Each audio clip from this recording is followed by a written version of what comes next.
today's topic is clauses. इसका एक आधा हिस्सा हमने कंप्लीट कर लिया है, बचा हुआ हिस्सा आज कंप्लीट करते हैं।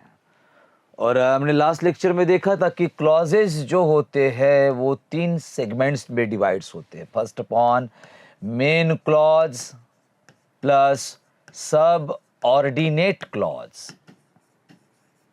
जैसे पहले क्लॉज का नाम होता है मेन क्लॉज, वैसे दूसरे क्लॉज का नाम होता है सबऑर्डिनेट क्लॉज। अब सबऑर्डिनेट क्लॉज में टाइप्स क्या होते हैं तो ये भी हमने एक्सप्लेन किया था।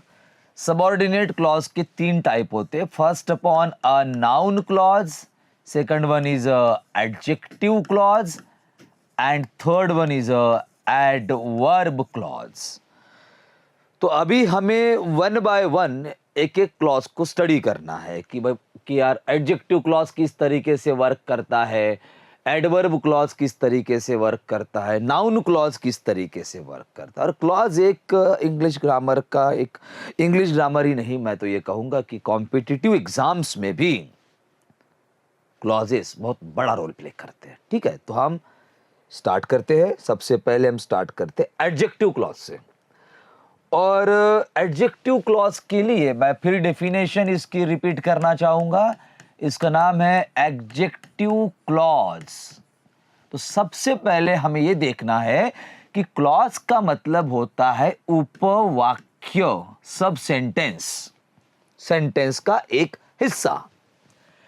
एडजेक्टिव का मतलब होता है हिंदी में होता है विशेषण, और इसकी डेफिनेशन होती है एक ऐसा वर्ड जो नाउन और प्रोनाउन के बारे में विशेषता बताए। विशेषता, विशेषता।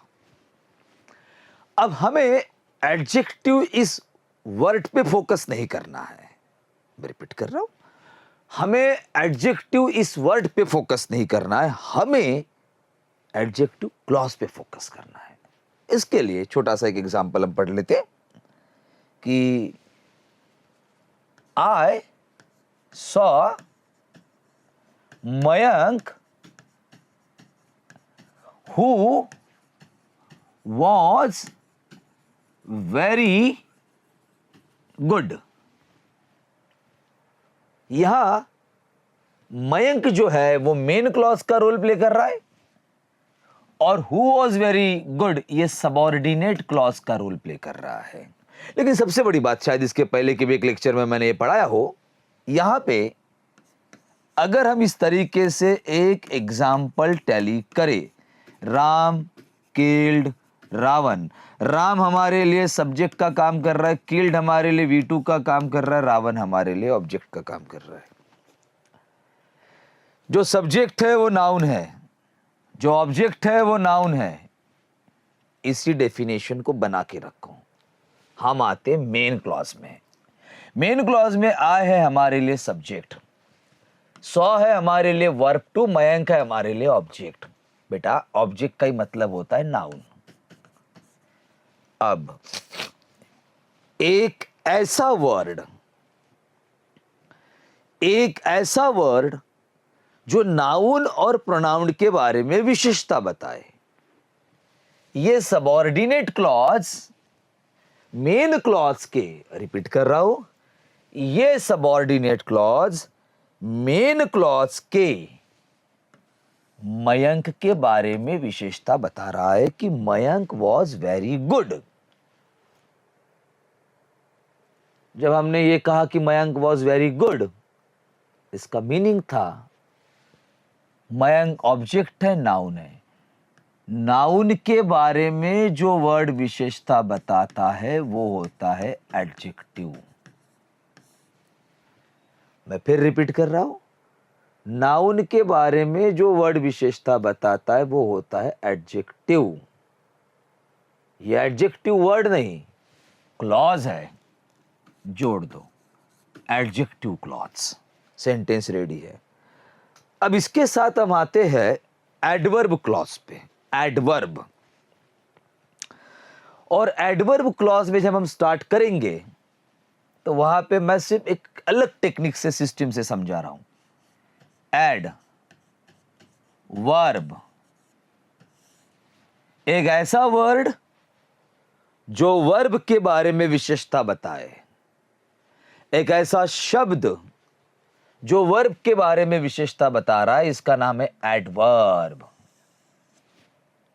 अब एडवर्ब जो है ये इंडिकेट कर रहा है क्रिया को, एक्शन. एक्शन, एक्शन कहां हुई? प्लेस.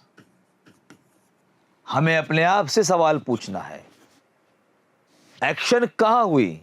जगह, प्लेस. एक्शन कब हुई? टाइम. एक्शन क्यों हुई? रीजन. उस एक्शन का परिणाम क्या निकला?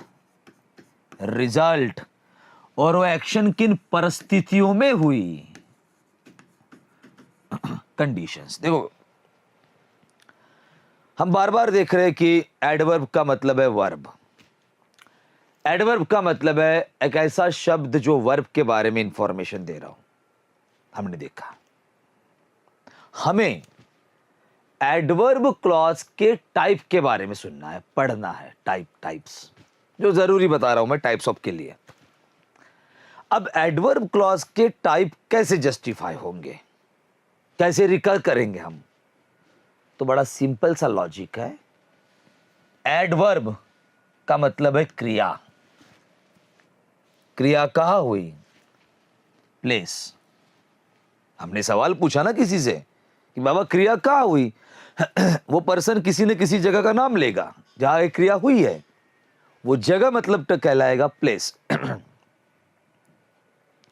हमने सवाल पूछा क्रिया कब हुई, वो आपको टाइम बताएगा, ये हो गया टाइम. फिर हम उससे सवाल पूछेंगे क्रिया क्यों हुई, उसका कारण देगा. उस क्रिया का परिणाम क्या निकला, हमें रिजल्ट देगा. क्रिया किन परिस्थितियों में हुई, हमें कंडीशन देगा. अपने आप से सवाल पूछो, क्रिया कहां हुई? प्लेस. क्रिया कब हुई? टाइम. क्रिया क्यों हुई? रीजन. क्रिया का परिणाम क्या निकला? रिजल्ट. क्रिया किन परिस्थितियों में हुई? कंडीशन. प्लेस के लिए इंग्लिश में इंडिकेट होने वाला वर्ड क्या है? प्लेस को इंडिकेट करने वाला वर्ड होता है वेयर. टाइम को इंडिकेट करने वाला वर्ड होता है बिफोर, आफ्टर या टाइम, मतलब व्हेन. रीजन को इंडिकेट करने वाला वर्ड होता है व्हाई, बिकॉज. कंडीशन को इंडिकेट करने वाला वर्ड होता है इफ, हाउ. और रिजल्ट को इंडिकेट करने वाला वर्ड होता है सो, दैट. मीन्स ये वर्ड है. अब हमने एक सेंटेंस लिया, कोई भी एक सेंटेंस लिया, कोई भी एक सेंटेंस इस तरीके से है, he work hard so that he scored good marks. अब दूसरा सेंटेंस लिखते हैं, he scored good marks because he work hard.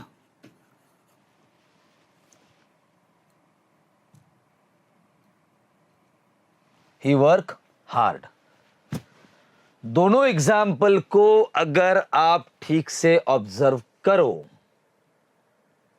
तो दोनों सेंटेंसेस में जोड़ने वाला ये वर्ड है. इसको कंजंक्शन कहते हैं. क्या कहते हैं? कंजंक्शंस. दूसरे सेंटेंस में अगर हम देखें तो यहां बिकॉज ये वर्ड है, ये दो सेंटेंस को जोड़ रहा है, इसको भी कंजंक्शन कहते हैं। ठीक से ऑब्जर्व करो। सो दैट, ये हमेशा एडवर्ब क्लॉज ऑफ रिजल्ट को इंडिकेट करता है। मीन्स ये हुआ मेन क्लॉज, ये हुआ सबऑर्डिनेट क्लॉज, और इस सबऑर्डिनेट क्लॉज को बीच में से जोड़ने वाला जो वर्ड है वो है सो दैट। मतलब अगर कभी आपको ये आया कि अंडरलाइन द सबऑर्डिनेट क्लॉज, मतलब यहां से शुरू हो रहा है, and name it, underline the subordinate clause and name it, तो ये हो गया अंडरलाइन, और नेम के लिए हम कहेंगे एडवर्ब क्लॉज ऑफ रिजल्ट। दूसरे में आते, underline the subordinate clause and name it, यहां बिकॉज है, तो ऑब्वियसली जब बिकॉज है तो ये रीजन को इंडिकेट कर रहा है, एडवर्ब क्लॉज ऑफ रीजन। बेटा एक चीज याद रखना, adverb clause,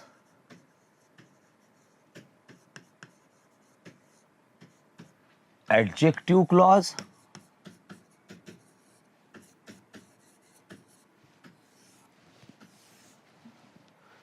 adverb clause, adjective clause, ये मैं नाउन नहीं कहूंगा, एडवर्ब क्लॉज, एडजेक्टिव क्लॉज, ये टाइप्स ऑफ सेंटेंसेस में बहुत बड़ा रोल प्ले करते हैं। Adverb clause and adjective clause ये टाइप्स ऑफ सेंटेंसेस में बहुत बड़ा रोल प्ले करते हैं। बिकॉज एडवर्ब क्लॉज और एडजेक्टिव क्लॉज, 1 मिनट, अगर साथ में नाउन भी काउंट कर लेते हम लोग, अगर ये है तो सेंटेंस मेन क्लॉज के साथ अगर आ रहा है तो ये कॉम्प्लेक्स सेंटेंस कहलाएगा। बट अगर मेन क्लॉज के साथ अगर मेन क्लॉज आ रहा है तो ये कंपाउंड सेंटेंस कहलाएगा। और फिर इंग्लिश ग्रामर का एक बेहद ही इंपॉर्टेंट टॉपिक यहां इंट्रोड्यूस होता है, simple sentence. Compound sentence,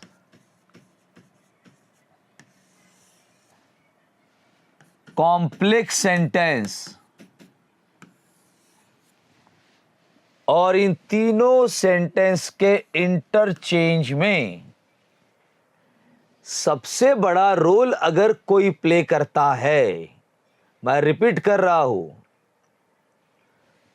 simple sentence, compound sentence, complex sentence, इनके इंटरचेंज में अगर कोई वर्ड, कोई कंसेप्ट, कोई थीम सबसे बड़ा रोल अगर प्ले कर रही हो तो वो वर्ड है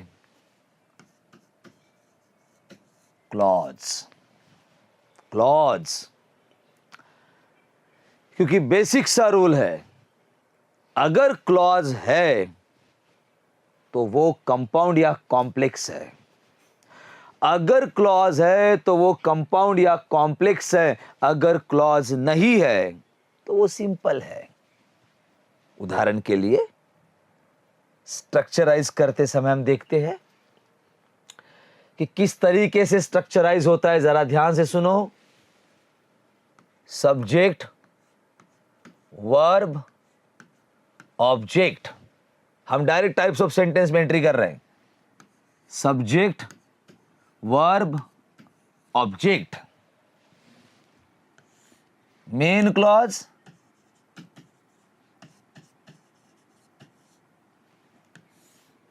सबऑर्डिनेट क्लॉज, इनको जोड़ने वाला word conjunction, coordinating, sorry subordinating, subject verb object, main clause, subject verb object, main clause, जोड़ने वाला वर्ड कंजंक्शन, कोऑर्डिनेटिंग, ये सेंटेंस कहलाएगा कॉम्प्लेक्स और ये सेंटेंस कहलाएगा कंपाउंड। अब सिंपल क्या? पहला पॉइंट तो इंपॉर्टेंट ये है कि सिंपल में क्लॉज नहीं रहेगा। 100% अगर सिंपल में क्लॉज नहीं है तो फिर सिंपल में कंजंक्शंस भी नहीं है। Point to be noted. अगर सिंपल में कंजंक्शंस नहीं है तो वहां क्लॉज भी नहीं है, और क्लॉज नहीं है तो कंजंक्शन नहीं है, फिर सिंपल बनेगा कैसे? तो सिंपल के बनने का स्ट्रक्चर इस तरीके से, सब्जेक्ट वर्ब ऑब्जेक्ट, इधर रिमेनिंग वर्ड और इधर रिमेनिंग वर्ड, ये बन गया सिंपल। उदाहरण से स्टार्ट करता हूं। सिंपली 3 सेंटेंस लिखते हैं यहां पे हम लोग। पहला sentence, she came here to see me. दूसरा sentence, she came here and she saw me. तीसरा sentence, when she came here, comma, she saw me.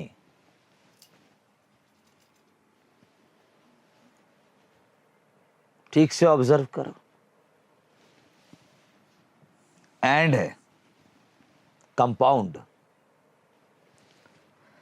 When comma, when है मीन्स टाइम है, वेन है मीन्स टाइम है, adverb clause of time है, adverb clause है subordinate main clause complex.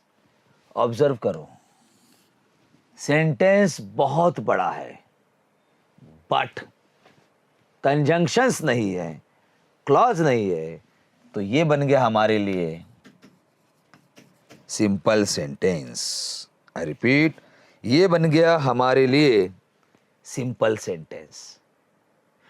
सबसे पहली चीज, सेंटेंस को पहचाने कैसे, ये मेन प्रॉब्लम है। एंड इसके बाद दूसरी जो फैक्ट रहेगी वो ये, सेंटेंस को ऑब्जर्व कैसे करें, इंटरचेंज कैसे करें, ये हम पढ़ेंगे नेक्स्ट लेक्चर में। धन्यवाद।